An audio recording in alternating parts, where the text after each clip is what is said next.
Hey y'all, Tom, ND3N here, and thanks for dropping into my little shack in the back room for a ham shack chat. This time we're going to be doing a deep dive on the FT-991A CW mode. Normally at this point of the introduction, I would give you an outline of what was going to be presented. Instead of that, let me just summarize by saying I'll be giving you everything that I know about the CW mode on this rig, with the caveat that everything that I know is not necessarily everything that can be known about this mode. As always, any questions, concerns, corrections, additions, or just general remarks should be left in the comments. Yes, you. Questions, comments? The very first thing that we're going to want to do is to connect our keyer to our rig. I've got my keyer off to the side. You want to plug your keyer right here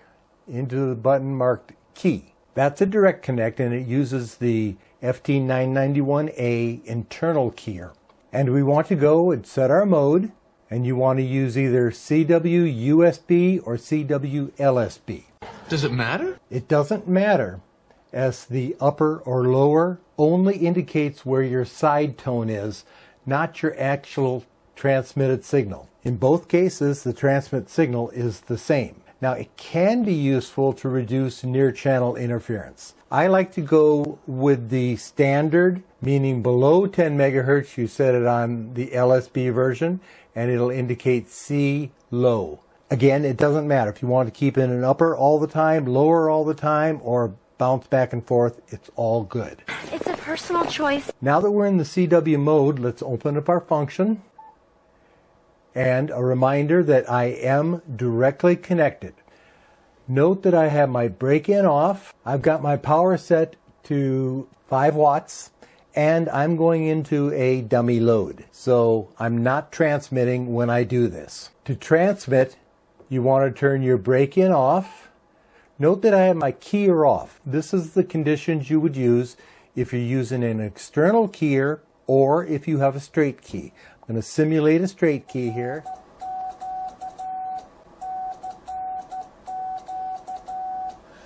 So you can see that that is actually transmitting. And if you want to use the internal keyer, you can use your paddles at full speed.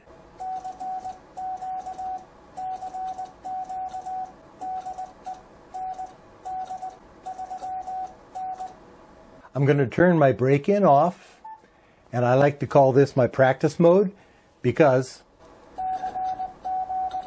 you can see that I am not transmitting. Now we're going to go through all the functions that can affect CW. We're going to start with this zero in here, and what that does, that's your zero in, and the radio will tune directly to that frequency. Spot right next to it is used with the clarifier to change your transmit frequency. And you can go to menu item 40, and we'll discuss that when we get to the menu items. Pitch is your offset frequency. I like to use 750 hertz. Hey, easy on the ears. Some people like to go a little higher. Some people go as high as 1,000. Some people will keep it down around 500. We've already talked about the keyer. I've got my keyer on. Break-in, I've got that off. This is where you adjust your speed. I've got that currently set to 20 words per minute. On this page, I've got my RF power, and you can adjust that anywhere from 5 to 100 watts. Since I'm using a small dummy load, I keep it pretty low so I don't overheat the dummy load. Oh, I'm hot. APF is your automatic peak filter. The width is set using menu item 111, which we'll discuss when we go through the menus. You can see I currently have it turned off. Pressing it once brings up a display, and you see here APF right under the frequency. And if you adjust it, you can see I'm sliding where it wants to peak out. Next, we'll go to our notch filter. The IF notch filter is just what it sounds like. It provides a deep level of attenuation in a very narrow band that can really knock down any near channel interference. We should just knock it down. It can take it right off. But like if you've got somebody just a few hertz off of you, you can bring that notch filter up and really get that going.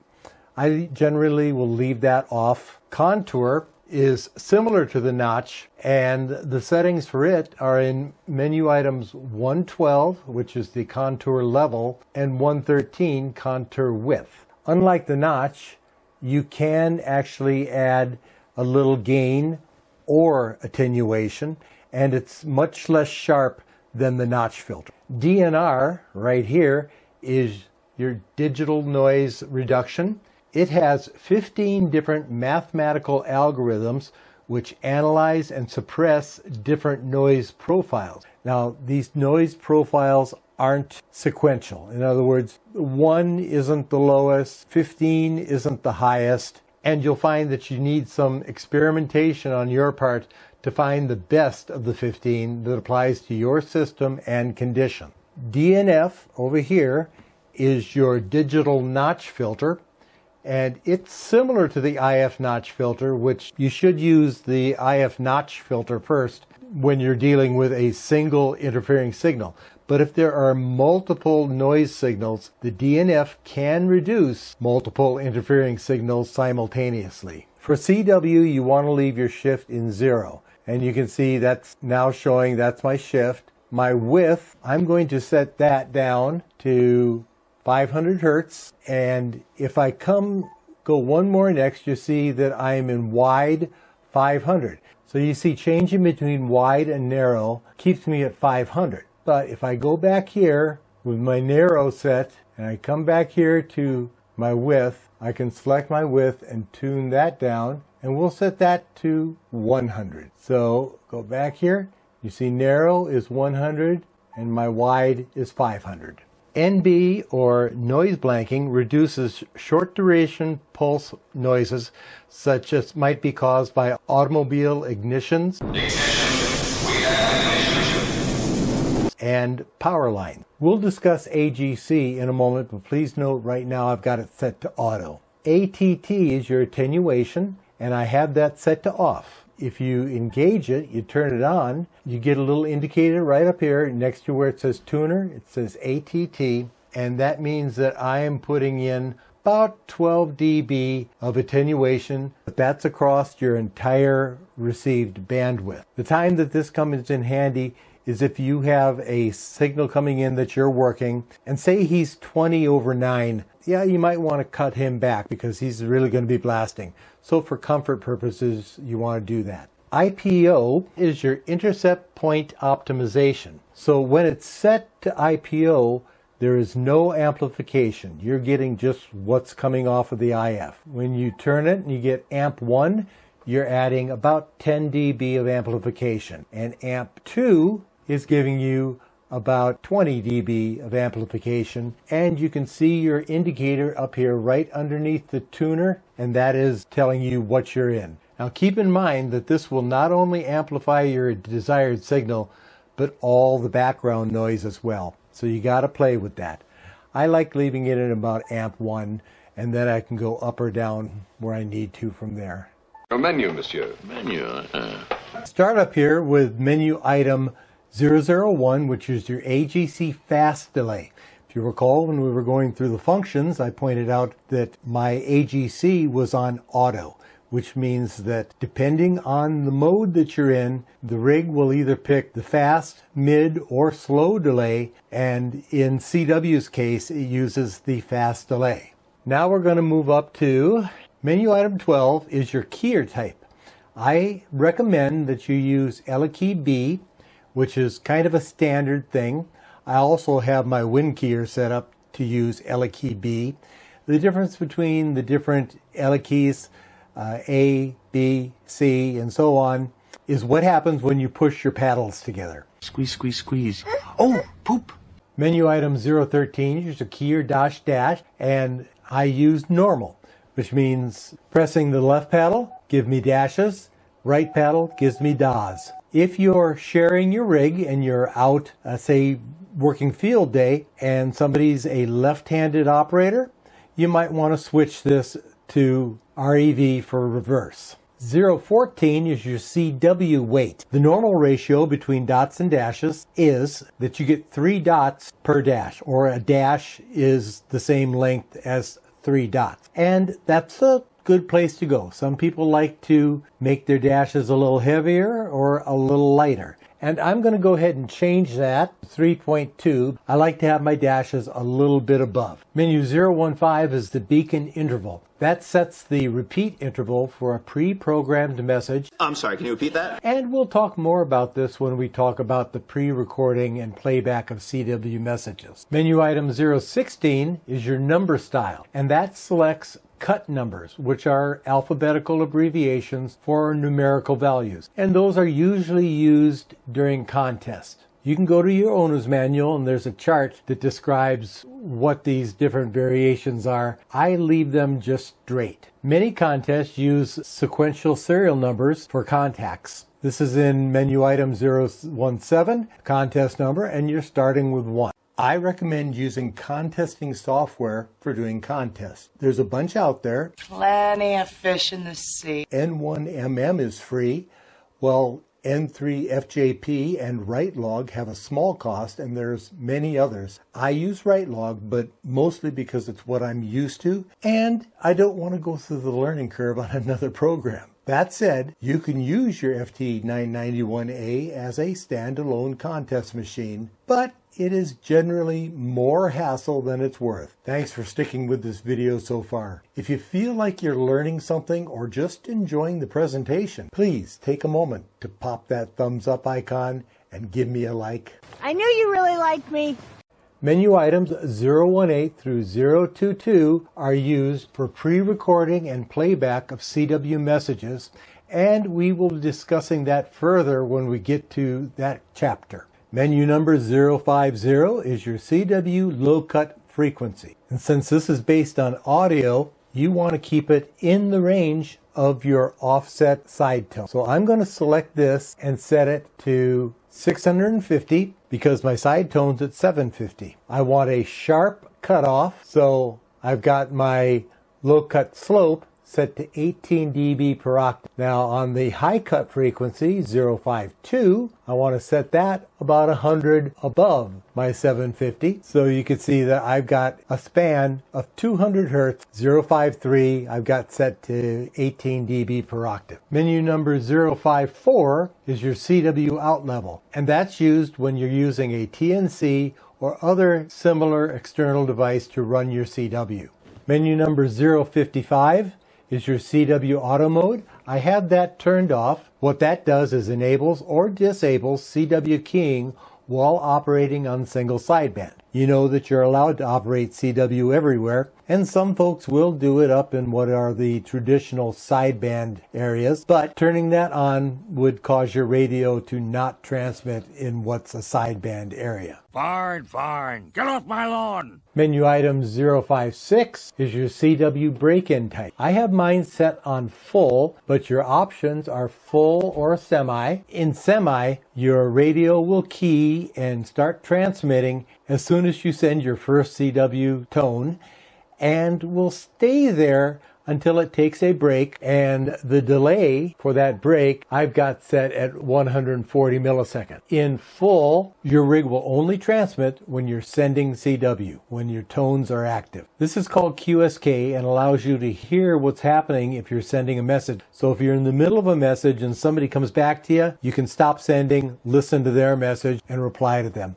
Menu number 058 is your CW wave shape, and it's the rise time from no signal to full signal. You can set it for 4 milliseconds, which is the default and what I have, or 2 milliseconds, which is a much sharper rise. It can cause some clicking across the band if you go too fast. Menu 059 is your CW frequency display. With direct frequency selected, it will display the same frequency in CW mode as in the SSB mode without any offset added. When you select pitch offset, which I'll do right now, and you switch between CW mode and SSB mode, you will see the offset for whatever you have set as your pitch. In my case, you'll see a difference of 750 Hertz. In CW mode, the audio peak filter can be set to narrow, medium, or wide. It is set with the center frequency being your CW pitch frequency,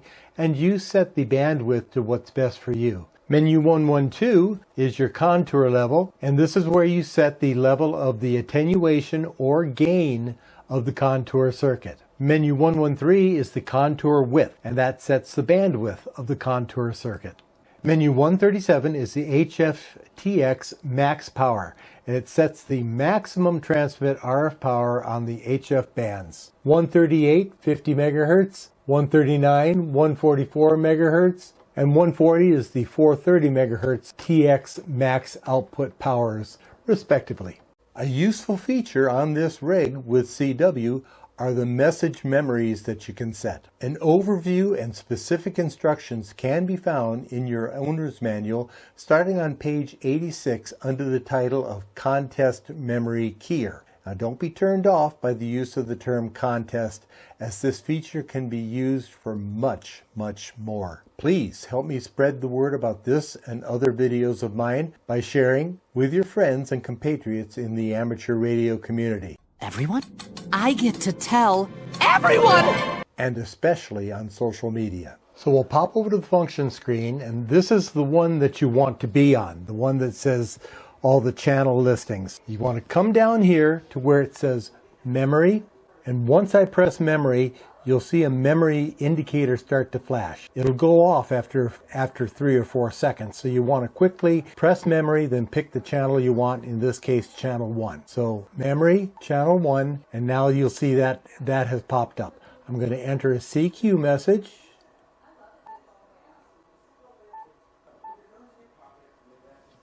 And you want to end this with the right bracket, which indicates that you are now done. That puts you back to receive. Press enter, and we can go back, and you can see that this is what I have in there. We'll back one more time, and now I'm going to press channel 1.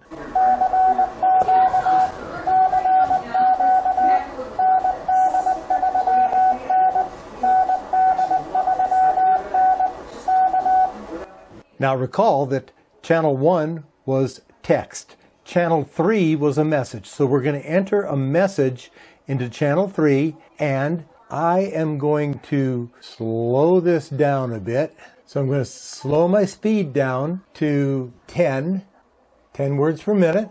Now I'm going to go back, and we're going to go memory, channel 3, which was a message, and I'm going to key in test DND3N.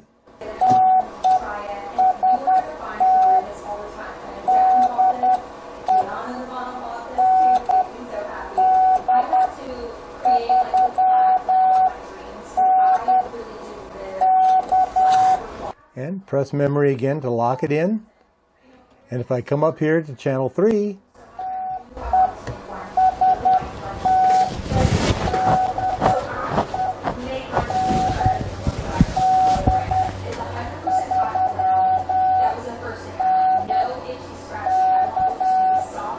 and if I go back here and set my speed back to 20, then back to the channel listing and press it.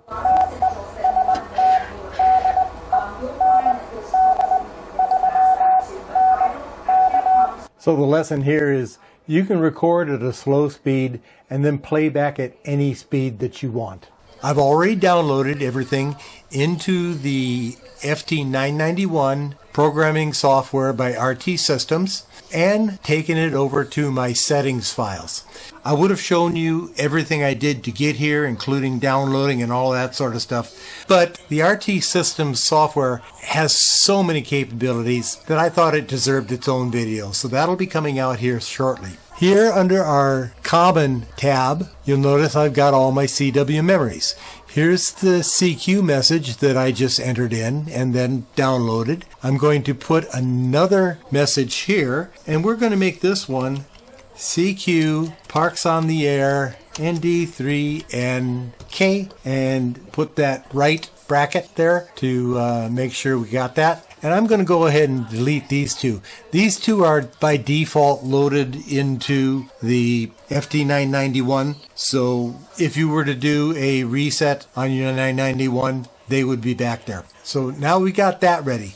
One more thing I wanted to show you down here. These are the main control buttons, which are these 4 buttons down here. And I'm going to change under CW, I'm going to change my APF to speed so that I can change my speed on the fly. Everything else we'll deal with when we get to that one.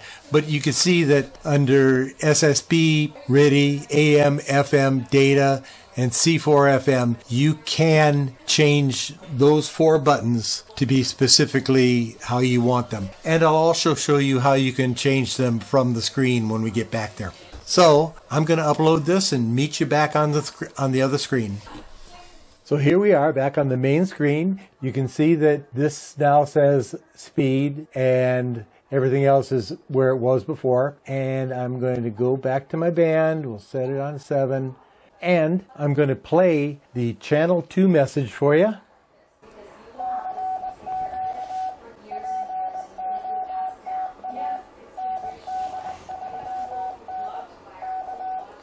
Now, there's one more thing I wanted to show you, and that is the repeat function. The reason I put channel 2 as a CQ parks on the air is because that could be a message that you want to repeat over and over and over. Over and over and over again. So to get there, we're going to go to menu, and we're going to come up here to 15. It's the beacon interval. I'm going to select this and select 5 seconds. Now you could set this anything up to from 5 to let's see what the top is. Up to 690 seconds. But we're going to go ahead and take this back down to 5 because we don't want to wait 10 minutes plus between each transmission. We'll set this back down at 5 seconds. Enter that. Now I'm going to go back and I'm going to go to my function. And when I press channel 2, it is going to repeat that.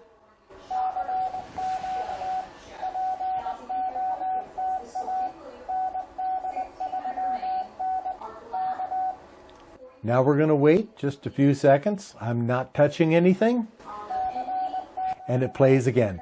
And it will continue to do that until I either press the memory or, in this case, I just tapped my key. So I just showed you how to program using the RT systems for your main display controls down here. And now I want to show you how to do it by hand on the rig. You want to be on this page, which is you've got your swaps across the top.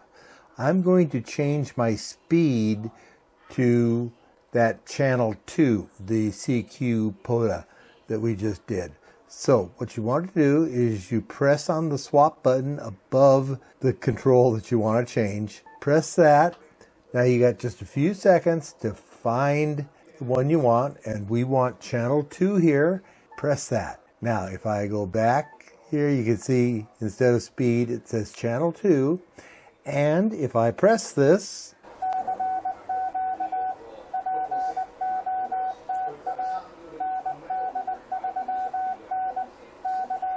now if you want to stop it, just hit your key. That'll stop it. Or you can just press your channel 2 again and it'll turn it off.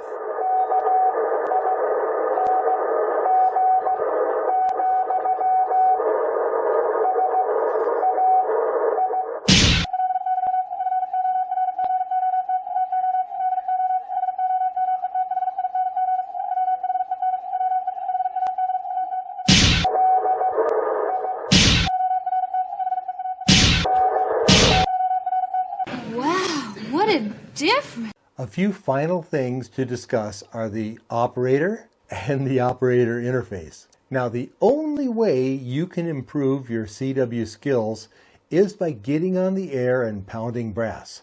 So I encourage you to set aside a little time every week and spend an hour or two just making CW QSOs. Most experienced CW operators are more than willing to slow down and have an extended conversation with newer operators just to keep this facet of the hobby going. The primary operator interface is your keyer, and this is the keyer I've been using during this video. Although you can get by with a straight key, and there are experienced operators that can go quite fast with such a key, I would recommend using a paddle type keyer. Once you get used to using a paddle, you'll be surprised at just how fast your CW sending will improve. Like with any ham radio gear, there's really good stuff out there and a whole lot of crap. I like using Vibraplex gears, but there are a few other manufacturers who make really good stuff. Shop around. Get advice from your local club members. Borrow a key from a friend and use it for a while. That's all before you break out your credit card and purchase one. This is something that you'll use for the rest of your ham radio career, moving it from one radio to the next as you upgrade or just change. So having something that you've used and enjoy using is well worth the price you pay today. 73, and thanks for taking time out of your busy schedule to watch this video. I hope you've enjoyed the visit to my Radio Shack, and as always, I am at your service. I'm Tom, ND3N, just like it says on the hat, and I am out. I think it's safe to go back out now.